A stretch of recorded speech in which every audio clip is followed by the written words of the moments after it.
মাসের শেষ আমি এসে গেছি। বাড়িওয়ালা থেকে শুরু করে ভাড়াটে সবাই আমাকে দেখলে কাঁপে। আমি এই বাড়ির আসল মালিক। তুমি মালিক? মানুষ সকালে উঠে আগে আমাকে ছাড়া চুলা জ্বালাতে পারে না, চা বানাতে পারে না, রান্না করতে পারে না। আমি ছাড়া এই বাড়ি অচল। চুলা ফ্রিজকে চালায়, এসি কে চালায়, ফোনকে চার্জ দেয়, রাতে আলোকে দেয়। আমি না থাকলে তোমার চুলাও জ্বলবে না, কারণ লাইটার চার্জও আমি দিই। বাহ বাহ, তুমি এত কিছু করো অথচ মাসে মাসে এত টাকা নাও কেন?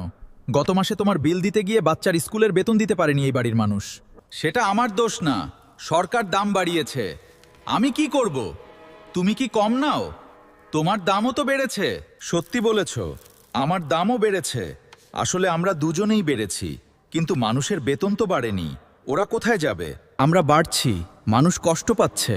প্রতি মাসে এই পরিবারের বাবা হিসাব করে করে মাথায় হাত দেয়, আমাদের দেখলেই ভয় পায়। আপনারা অপচয় করবেন না, অপ্রয়োজনে বাতি বন্ধ রাখুন, চুলা বন্ধ রাখুন। আমরা কমাতে পারবো না, কিন্তু আপনারা বাঁচাতে পারবেন। একটু সচেতন হন।